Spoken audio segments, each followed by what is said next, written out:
Picture this: a major fashion retailer not just weathering a storm, but actually sailing ahead thanks to a competitor's catastrophic cyber meltdown. That's the fascinating and, let's face it, a bit surprising reality for Next, which is reaping the rewards from Marks & Spencer's, M&S, recent security breach. But here's where it gets controversial. Is capitalizing on someone else's misfortune just smart business? Or does it cross into ethically murky waters? Stick around, because there's more to this tale than meets the eye. In a surprising twist of retail fate, fashion powerhouse Next has kept its momentum strong even after the dust settled from the cyber attack that rocked its rival, M&S. On Wednesday, the British company unveiled a robust 10.5% jump in full-price sales, that's the items sold at their regular price, without discounts, for the third quarter, beating expectations and prompting the firm to hike its profit forecast yet again. This marks the fourth such upward revision in just 8 months, a clear sign of resilience in a challenging market. Looking ahead, Next now anticipates a pre-tax profit, the earnings before certain taxes are deducted, exceeding £1.1 billion by the end of January 2026. While UK sales have softened compared to the extraordinary highs seen earlier this year right after M&S's April incident, they still outperformed forecasts.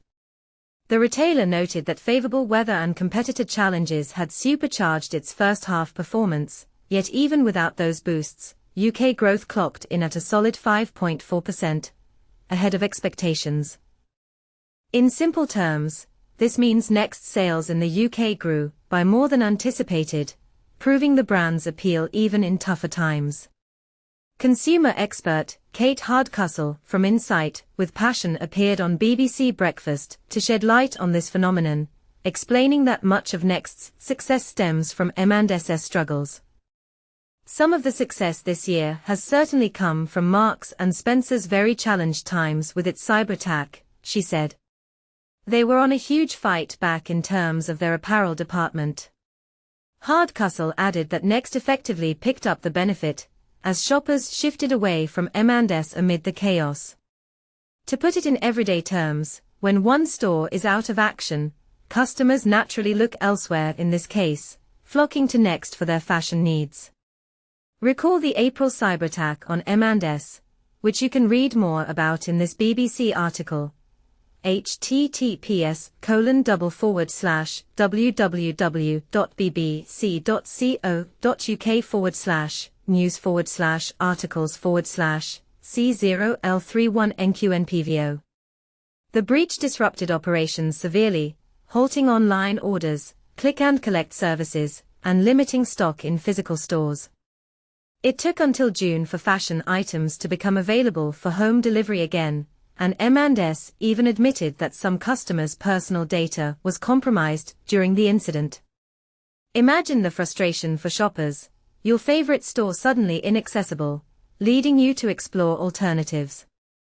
That's a prime example of how one company's crisis can inadvertently boost another. And Next wasn't alone in benefiting from this disruption. Supermarket giant Sainsbury's also saw a sales uptick due to the fallout, illustrating how cyber incidents can ripple across industries like a stone in a pond. Next, with its portfolio including brands like Reiss and Fatface, operates over 800 stores across the UK and Ireland, plus an online presence in more than 70 countries. However, the UK still drives 80% of its revenue, highlighting the importance of domestic performance. Hardcastle emphasized that Next often sets the pace for retail trends, acting as a bellwether for the industry. We're getting a sense that this is a brand that is hitting all the marks when it comes to the customer. It doesn't mean we'll see that play out for every retailer, she cautioned. In other words, while Next strategies are working, not every company can expect the same results. She pointed out that amid widespread staffing cuts elsewhere, Next thrives through savvy cost management, think optimizing expenses, without sacrificing quality, and maintaining a perfect blend of digital and physical shopping experiences. For beginners navigating retail lingo, This cost engineering simply means finding efficient ways to keep prices competitive while delivering value. But here's the part most people miss. This story raises bigger questions about competition in the digital age. Is it fair for a business to gain ground because a rival faces a cyber threat? On one hand, it's the free market at work, consumers vote with their wallets. On the other, it could be seen as opportunistic, especially when cyberattacks often stem from vulnerabilities that affect public trust broadly. What do you think? Does profiting from a competitor's cyber woes make next a savvy survivor, or does it tarnish the ethics of retail rivalry? Share your thoughts in the comments. I'd love to hear if you agree, disagree, or see a counterpoint I haven't considered.